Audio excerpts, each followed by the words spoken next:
The two parables we hear today sound pretty good. In the first one, you have someone scattering seed, and this is Jesus describing the kingdom of heaven. And we don't know how that seed grows, but ultimately it grows, and it seems to flourish till there's a point of harvest. In the second parable, you have the mustard seed, which is tiny, growing into this bush that provides shelter for birds. And again, it sounds wonderful if the kingdom of heaven is something that mysteriously grows among us and provides a place of sanctuary and a place to live and do those things. That all sounds wonderful. Now, we in Bible study have been working through on Wednesday nights a book called Short Stories by Jesus, which is written by a Jewish Bible scholar named Amy Jill Levine. And one of the things she says over and over as we've been going through parables is that they're meant to challenge us. And so as we think about these two parables and we hear about this growth and say, gosh, that just sounds wonderful. The kingdom of heaven is a thing that we don't understand. It grows in us and it bears fruit, and it's a place that provides shelter. That sounds great. She would say, I think, well, that's not really challenging. So maybe we need to revisit this parable and think about it a little bit deeper and find ways that it might challenge us. So all of this talk about growth, I just spent a week in the mountains where there is a lot of stuff growing in North Carolina. The camp that we go to there, Luther Rock, sits on the side of the mountain, and there's different activities the kids do each day. One day they do a hike, and they can either kind of hike straight up the mountain to what they call Pinnacle Rock, or you can hike diagonally up the mountain to Cross Rock. And then there's a ridge trail that connects the two. So on a good day, if you get going really early and you're moving pretty quick and lunch doesn't take too long and all of the stuff works just right, you can go all the way up across the ridge and down. However, we go in the first week of camp, and in the first week of camp, the trail's not already cleared all the time. So the first couple of groups that went couldn't do the whole loop, but by Friday the group did the whole loop. But in between there, somebody had to go through and they had to hack back a whole bunch of growth. Because on the side of the mountain there's all kinds of trees and plants, and all of it grows over the trail, and so they have to clear all of that back. Similarly, there's a day where we go on a creek walk. I prefer to call it the Rigorous Creek Hike, because it's a lot uphill and you're climbing all over wet slimy rocks that are wobbly and icy cold water. But you go do that, and as you get towards the end, you have to find the trail exit. And the counselors sometimes, the first couple of times doing this, have to look forward a little bit. And we stopped in the middle of the creek once, and she went ahead, she came back, she said, I know it's further up there because I can see the freshly cut branches.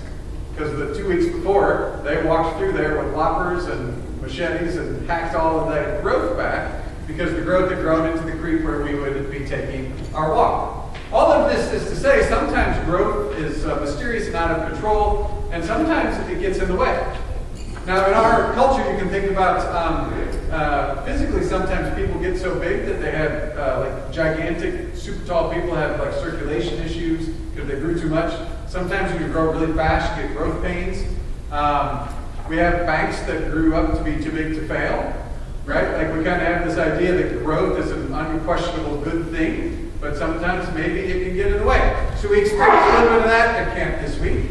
But the other thing about growth is, in the parable, the guy doesn't know how it works. Just throws out the seed and then it says, he doesn't know, it just grows. Do we know how stuff grows? More or less, right? We got Monsanto knows. They figured out how to engineer plants in a certain way so that pesticides and different things will kill everything but the plant. That means our science has taught us a great deal about how seeds grow and what it is that impacts them, and we have genomes of different kinds of plants. There's all kinds of things we can do using technology to understand and manage growth. Similarly with the human body. I have two very tall sons, and the doctor tells us that one of them's not done yet. How does the doctor know? Well, they know, right? Because they've studied the body and they understand how nutrition and growth and how our bones and all of that stuff works. So it's not that much of a mystery. The economy is something we always hope grows. And there are people who spend their entire adult lives studying economics and how jobs and taxes and all the rest of that works. We don't always agree on what the solutions are to make it grow, but we understand it for the most part and can tell you how it works. All of this is to say, in our time, growth really isn't that much of a mystery. And most of the things in life, we can look at it and tell you exactly how it works. And because we know how it works, we can manage it. And we can harness technology, and we can use our ingenuity, and we can grab hold of things and make them grow. You think about plants and just say, you got companies that do that, and we can put them in buildings and greenhouses and use lights and water. We do all kinds of stuff to make growth happen. Which means it's not as much of a mystery, perhaps, as it was in Jesus' day. So if we get to a point where we can make growth happen, maybe we don't need God so much. When the stuff that's mysterious in our world that causes things to grow is around, we can start to say, well, we can make this grow, and we can build that instead, and we can work around that and make that grow. All of a sudden, the mysterious work that God does to bring us life isn't as necessary, perhaps, to explain things to us. And so we can maybe start to drift away a little bit from needing God to make meaning in our lives and to understand how it is that we live. Now, if we get away from that, we start to rely on ourselves a fair bit. But if you listen to the parable, that is not what the guy does. What does he do? He goes to sleep. He throws out the seed. He doesn't then fertilize it and go get pesticides and do all the stuff that we would do. He just goes to sleep. Gets up, goes back to sleep, gets up, goes back to sleep, rises and sleeps. And then at the end, when the harvest is there, he reaps it. Now, Amy Jill Levine, in talking about the mustard seed parable, says maybe this parable is about telling us that sometimes the kingdom of heaven is about us having to wait. That we don't always get to manage the results. We don't always get to be in charge. We don't always get to work towards something. That sometimes the kingdom is about us just waiting to see what happens. And that's not exactly what this guy does, though. He's really watching. Because how does he know the harvest is ready if he's not going and checking?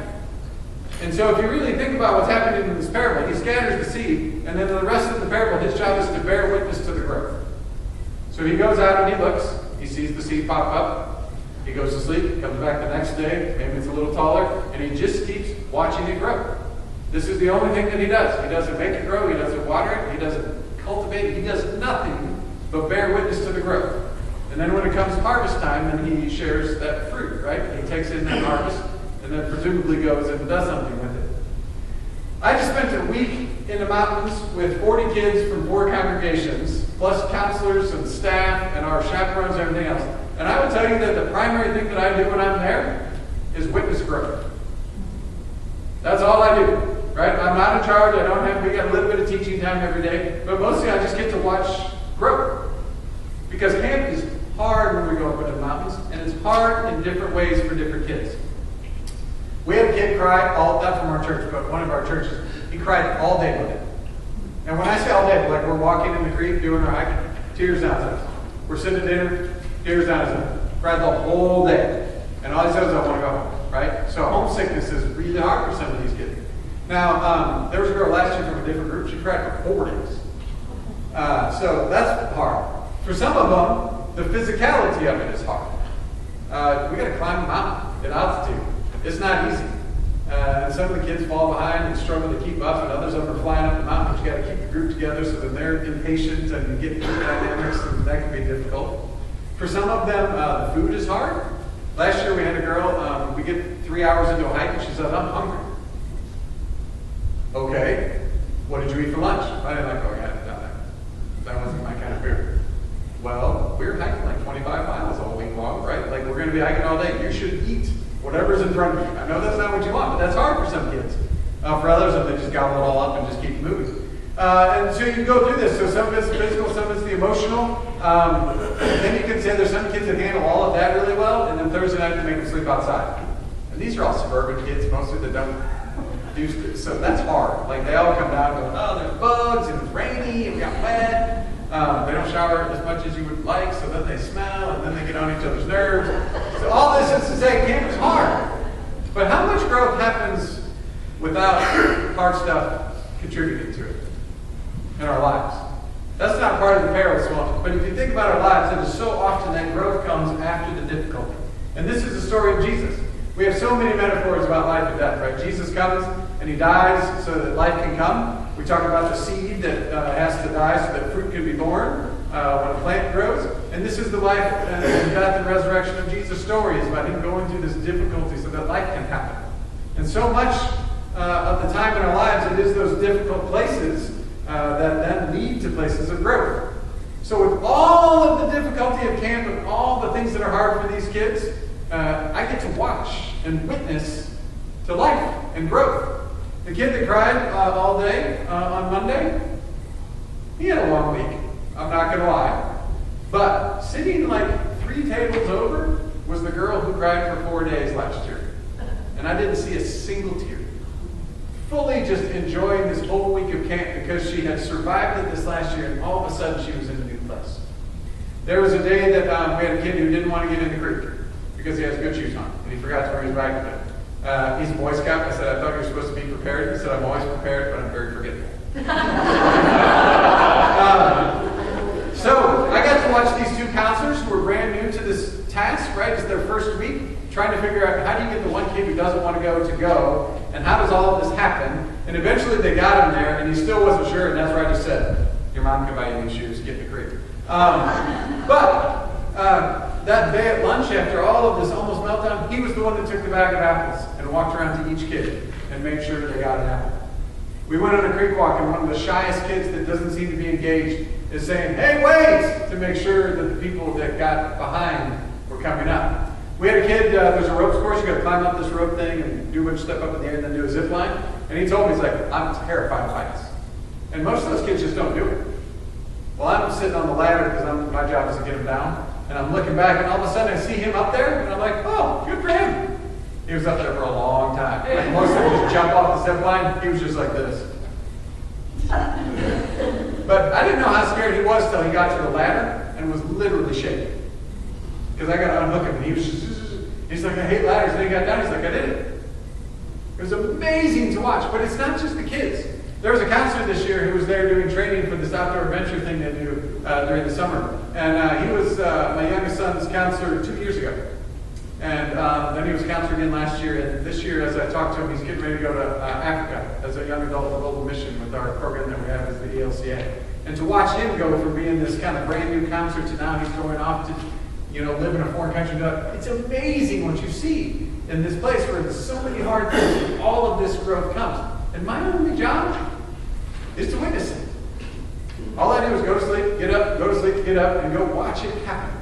And it is amazing to see, and it just is so inspiring, it's so full of joy and grace as you watch all of it happen. So as we hear this parable, I think it is an encouragement for us to go out into the difficult places of life, because that's where growth tends to happen, and to look and see where God might be at work, and to witness that growth, because the identity of the church is witnesses, right? They were the witnesses of resurrection, and that is our job then.